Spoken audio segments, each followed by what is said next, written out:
Et nous accueillons à présent Kelly Hassine, président de l'Union patronale de la Polynésie française. Kelly Yorana. Tiens, Alors dites-moi, un mois pour obtenir un extrait cabis ou des bilans d'entreprise au registre du commerce et des sociétés, 10 mois pour immatriculer des statuts d'une société. Les délais d'obtention ne cessent de s'allonger depuis des années. Comment en est-on arrivé là? alors, avant tout, je représente effectivement l'union patronale qui est affiliée au MEDEF, hein, comme je peux être affilié à la CPME.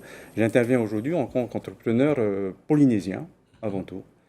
Aujourd'hui, les délais, comme vous l'avez annoncé dans votre reportage, sont de 10 mois. Avant cela, les délais étaient beaucoup plus courts, ne serait-ce que pour avoir un numéro CABIS, elles étaient de 10 jours, hein.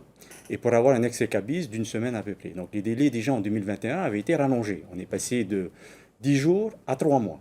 Donc ce qui s'est passé, la plupart des acteurs économiques ont mis le casque lourd en se disant, bon, voilà, on va essayer de tenir pendant ces délais de 3 mois pour obtenir un numéro RC, si on prend cet exemple-là, en attendant qu'effectivement les discussions sur le transfert des compétences opèrent au niveau du territoire, hein, de l'État vers le territoire.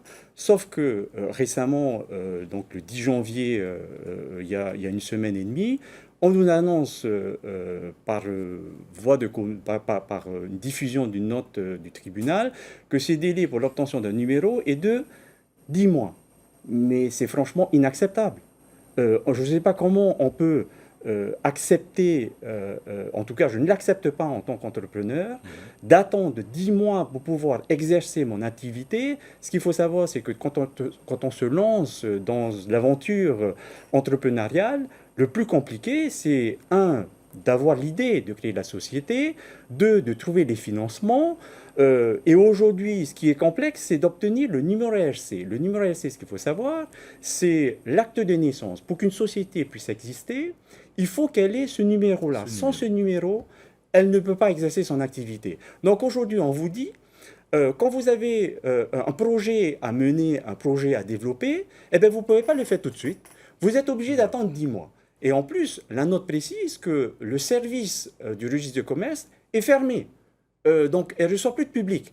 Donc, à un moment donné, il faut savoir ce que l'on veut. Soit on veut développer le pays, et à ce moment-là, on met les moyens qu'il faut pour le faire. Et c'est inadmissible aujourd'hui qu'il faille attendre 10 mois pour pouvoir exercer et pouvoir lancer son entreprise. Justement, en Nouvelle-Calédonie, certains actes sont réalisés dans la journée, comme l'extrait cabis. À quel point ces délais en Polynésie pénalisent-ils le monde économique? Et pouvez-vous nous donner quelques exemples de répercussions? Alors, la répercussion la plus simple, c'est que pour pouvoir ouvrir un compte bancaire, vous êtes obligé d'avoir le numéro RC. Vous êtes obligé d'avoir un extrait CABIS. Vous voulez répondre à un appel d'offres, vous êtes obligé d'avoir un extrait CABIS.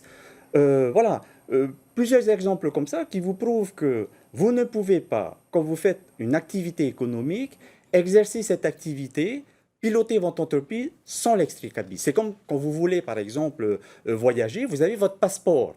Eh bien, en matière d'entreprise, si vous voulez exercer votre activité d'entreprise, la faire évoluer, la faire bouger, la faire vivre, et vous avez besoin de l'extrait CABIS. Et là, on vous dit, ben non, ben vous attendez. Donc ça veut dire que pendant ce laps de temps, ben on fait quoi? Et à quel point, justement, cela peut mettre en péril certaines sociétés du Fénois? Vous avez besoin d'un financement. On a passé une période de crise très importante, très compliquée, donc forcément, certaines entreprises ont besoin de se refinancer. Ils font la démarche de rencontrer ne serait-ce que les établissements bancaires. La première chose que l'établissement bancaire va faire, c'est de demander un extrait CABIS dont la validité est de moins de 3 mois. Allez chercher un extrait CABIS aujourd'hui. Donc ça veut dire que tant que vous n'avez pas ce document, ce sésame, eh ben, vous n'avez pas votre prêt. Les deux organisations patronales du pays, la CPME et le MEDEF, dont vous faites partie, viennent d'adresser ce jour un courrier au commissaire de la République donc pour lui demander son intervention sans délai dans ce dossier désormais brûlant. Avez-vous bon espoir? Alors, après tout ce tout ce remue-ménage qui a eu lieu, qui a depuis une semaine sur ce sujet, j'espère que les pouvoirs publics et de l'État vont prendre conscience de cette situation. Après, je vais être un peu abrupte, je vous dirai, c'est pas mon problème. Moi, je suis chef d'entreprise. En tant que chef d'entreprise, on me demande de créer des entreprises, de créer des emplois, de créer des richesses. C'est ça mon rôle de chef d'entreprise. Ensuite, l'État, aujourd'hui c'est l'État qui a cette prérogative, son rôle c'est de me fournir un service, et ce service c'est l'extrait CABIS, le numéro RC. C'est ça son travail, c'est pas le mien. Donc à la limite, c'est pas mon problème. Mon problème à moi c'est de créer une entreprise. Vous savez, en tant que chef d'entreprise, vous avez des obligations, et en particulier les obligations de payer vos impôts. Lorsque vous ne payez pas vos impôts en temps et en heure, si je viens voir effectivement le service des contributions en leur disant « Ah, vous comprenez, j'ai un problème de ressources humaines. Ma comptable était absente, donc je n'ai pas pu payer dans les temps. Vous pensez qu'ils vont m'annuler ma majoration? Je ne pense pas. Donc aujourd'hui, je suis désolé, il y a un service qui doit être rendu qui est le RCS. Je ne veux pas savoir qui est en charge de ce service-là.